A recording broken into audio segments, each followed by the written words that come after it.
Morning class 8 students. Today I'm discussing relative density as a topic.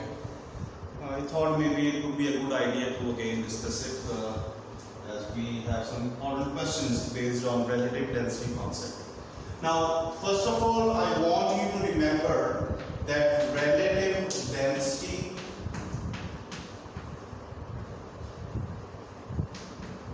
the definition of it is the pure ratio of density of substance to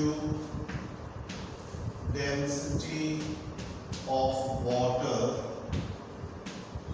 at 4 degrees Celsius. This is very important to write this. So this is written as in formula form. Relative density R dot D is equal to density of any substance. It can be solid, liquid or gaseous substance. So density of substance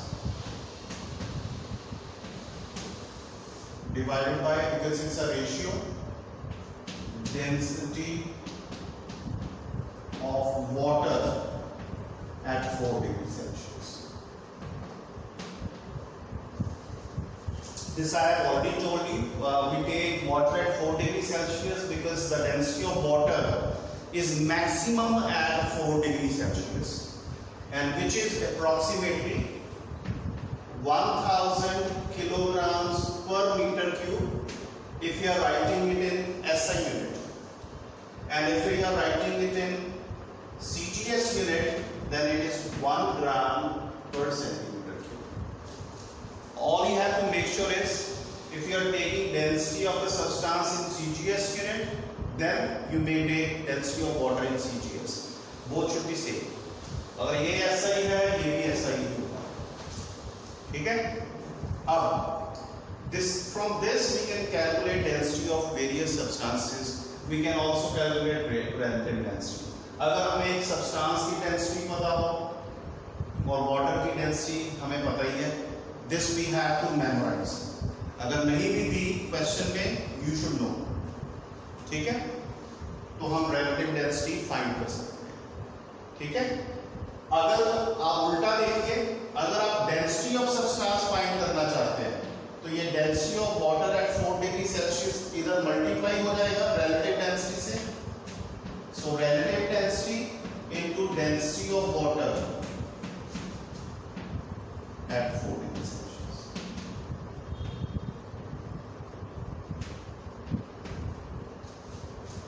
ये हमें क्या बताएगा? Density of substance. ठीक है? There are like a couple of questions I would like to discuss before we move further as to how to calculate relative density. तो इसमें जैसे आपके questions दिए होते हैं, जैसे density of aluminium is 2.7 grams per centimeter cube. तो यहाँ पे 2.7 आ जाएगा grams per centimeter cube, क्योंकि ग्राम पर सेंटीमीटर क्यूब है, तो वाटर का 1 gram per centimetre cube, gram per centimetre cube से ग्राम पर सेंटीमीटर क्यूब कट जाएंगे और रिलेटिव डेंसिटी जो है 2.7 उसकी वैल्यू आ जाएगी. कितनी वैल्यू आ जाएगी? 2.7. So let's write density of aluminium 2.7 grams per centimetre cube given है. तो डेंसिटी ऑफ वाटर कितनी है? 1 ग्राम पर सेंटीमीटर क्यूब. और रिलेटिव डेंसिटी क्या होती है? It is density of substance, that is aluminium divided by density of water. तो 2.7 grams per centimetre cube divided by 1 gram per centimetre cube. Gram per centimetre cube कटोगे, 2.7 is the answer. ठीक है? So 2.7 is the answer that you are looking at. क्योंकि ये grams per centimetre cube है, cut होने ही होने हैं। अगर किलोग्राम्स पर मीटर क्यूब होंगे तब भी कट होंगे। रिलेटिव डेंसिटी का आंसर हमेशा एक नंबर आता है, इसीलिए हमें इसको प्योर रेशियो कहते हैं। So that is why we call it a pure ratio. ठीक है।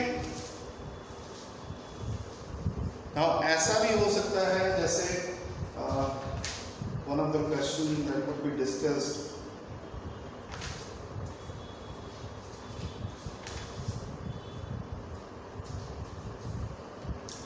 कि अगर हमें रिलेटिव डेंसिटी की वैल्यू गिवन हो, like for instance the question would be the relative density of aluminium is 2.7। अगर आप रिलेशन यहाँ पे देखें तो ये नोट करने वाला रिलेशन ये है कि अगर आप CGS यूनिट लेंगे, जब भी आप CGS यूनिट लेंगे आप देखेंगे कि जो डेंसिटी सब्सटेंस की है 2.7, रिलेटिव डेंसिटी भी वही आएगी।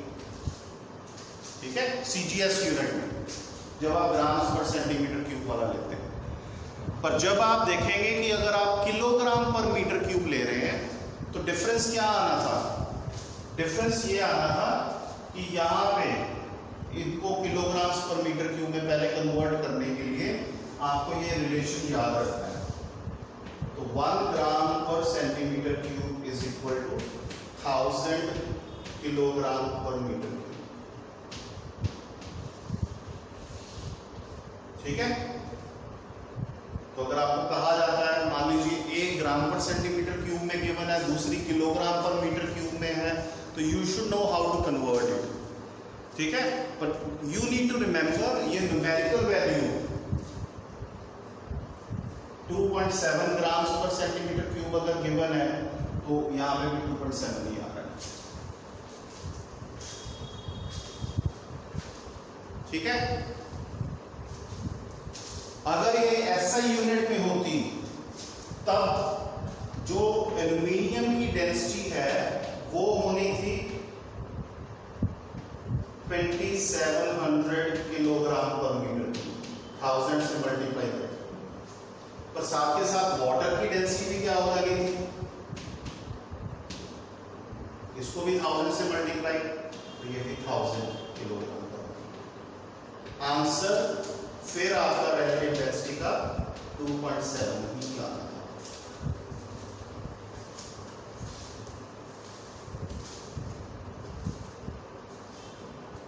ठीक है। I hope you understood the point कि जो वैल्यू रहेगी डेंसिटी की और जब हम रिलेटिव डेंसिटी निकालते हैं किसी सब्सटेंस की, वो सेम रहती है। So I hope this question is also clear. Define relative density. You should be able to write it. तो relative density में आप देखेंगे because it is a pure ratio. Therefore, relative density has no units. So why relative density has no units? Because it is a pure ratio. ठीक है। उसके बाद हम ये क्वेश्चन देखना चाहते हैं कि how do we calculate relative density? ये आपकी थोड़ी सी कंफ्यूजन सी रही है। Let's try and discuss this problem. See, we have to calculate density of solid substance as well as liquid as well as gases. Then how do we do it? Solid, it is easy. As you can see that I have written the definition that what is relative density. Relative density is density of substance. This symbol is called rho, RHO. ठीक है। So density of substance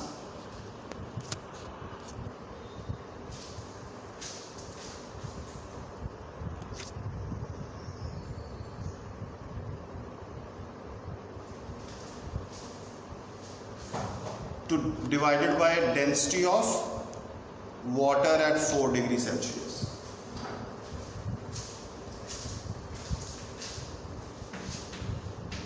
Water at 4 degrees Celsius. ठीक है। ये relative density की अपनी definition formula. अब हमारे पास अगर कोई solid substance है तो what we will do is Again, I told you how to calculate mass of a solid substance. Easy, beam balance, physical balance. Then to calculate density, now we need volume. How to calculate volume of solid? I already told you. If it is a regular solid, use that formula, cuboid, cube, spherical, जो भी shape है. नहीं, if it is irregular solid, then we use the displacement method. Measuring cylinder में आप उसको immerse कर दोगे, ठीक है, या यूरेका कैन की हेल्प से आप उसका वॉल्यूम कैलकुलेट कर लेंगे. मास को वॉल्यूम से डिवाइड कर दो, डेंसिटी उस सॉलिड की आ गई. वाटर की हमें पता ही है, and use this formula you get relative density of substance. Now in order to calculate relative density of liquid, we have a special bottle, type of bottle that we use, that is called specific gravity bottle. याद रखिए कि जो relative density है उसको हम specific gravity भी कहते हैं. ये शेप आपको बस थोड़ी सी दिखानी है कि आप ये शेप देख लीजिए. बॉटल है, इसके अंदर लिक्विड एक क्वांटिटी जो आ सकती है, वो छोटे छोटे डैश जो ऊपर देख रहे हैं, मतलब वहाँ से वो लिक्विड अंदर जाता है, ठीक है.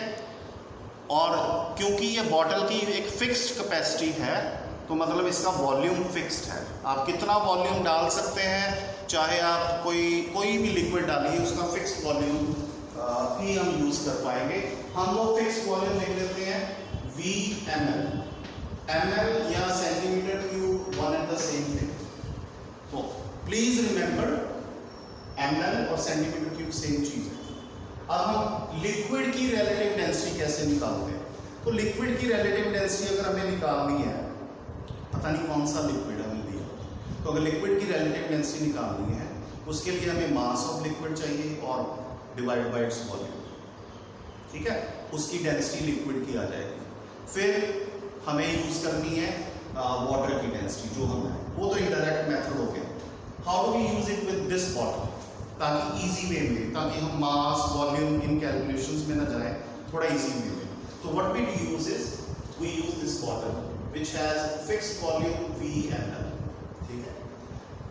हम पहले क्या करते हैं, इस बॉटल को एम्प्टी, बिल्कुल क्लीन करके, साफ करके, कोई भी कहीं पे भी कोई ड्रॉपलेट या वाटर लिक्विड किसी का भी नहीं होना चाहिए, बिल्कुल एम्प्टी करके उसको बीम बैलेंस या फिजिकल बैलेंस में उसका मास मेजर कर लेते हैं.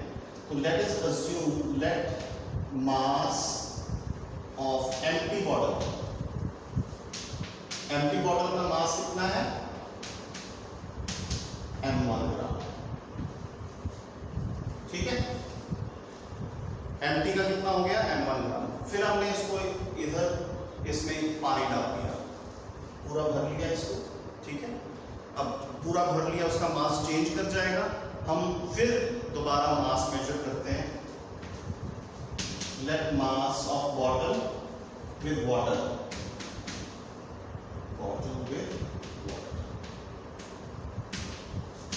वो हो गया m2 ग्राम, ठीक है. ठीक है.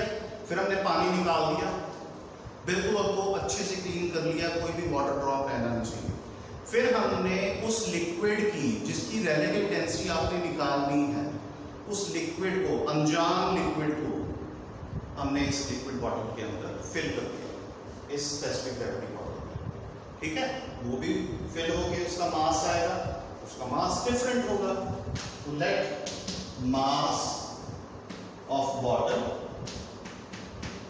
विद लिक्विड, जिस लिक्विड की हमें रिलेटिव डेंसिटी फाइंड करनी है, उसका आ गया m3 का, ठीक है. Now I want to calculate the mass of water.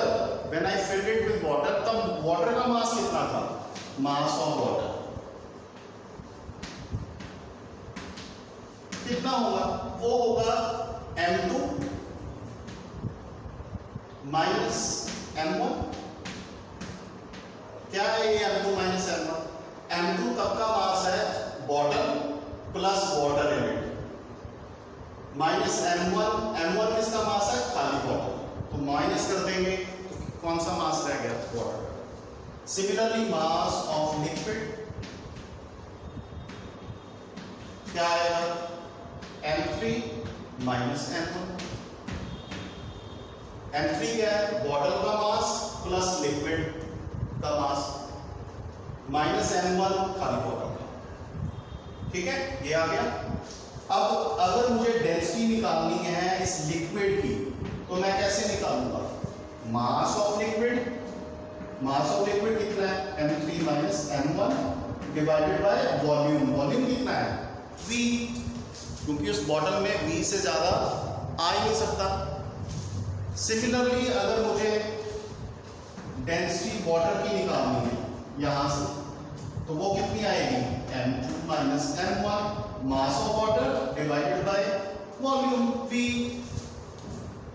ठीक है। अब अगर मैं ये रेशियो निकालता हूं relative density of liquid divided by density of water तो वो क्या आएगी M3 minus M1 divided by V divided by M2 minus M1 divided by, ठीक है ना, यही आएगी ना। अब ये V will go up, get multiplied here और ये तो ये V जो ऊपर चला गया इस V से कट जाएगा तो यहां पे क्या आ जाएगा M3 minus M1 divide by, ये क्या आया relative density of liquid, relative density of water at 4 sorry density of liquid और density of water at 4 degree Celsius, ठीक है। तो ये क्या होता है जब हम एक सब्सटेंस लेते हैं जो इस केस लिक्विड है उसको density of water at 4 degree Celsius की रेशियो ले तो इसी को तो हम रिलेटिव डेंसिटी कहते हैं। तो ये रिलेटिव डेंसिटी किसकी आ गई लिक्विड की, तो ये किसके इक्वल आ गई M3 minus M1 M2 minus M1। मतलब हमें लंबी कैलकुलेशन में नहीं पढ़ना, सिर्फ क्या करना है आप एम्प्टी बॉटल का मास मेजर कीजिए फिर उसमें वाटर डाल लीजिए, ठीक है, उसका मास मेजर कर लीजिए, फिर वाटर निकाल के खाली कर लीजिए, लिक्विड डाल लीजिए, उसका मास, ये 3 चीजें आपको चाहिए और ये फॉर्मूला यूज कीजिए। आप कोई भी लिक्विड जो डाल रहे हैं उसकी रिलेटिव डेंसिटी फट यहां से पता कर सकते हैं। Even as a students we can do it easily, ठीक है। So this help us to calculate the relative density of liquid of some strange liquid which we don't know which liquid it is very easily, ठीक है, बस ये इसका use है। So this is what I wanted to discuss with you. This is the end of it. I'll be sending you some questions in the assignment. Please go through them. Thank you.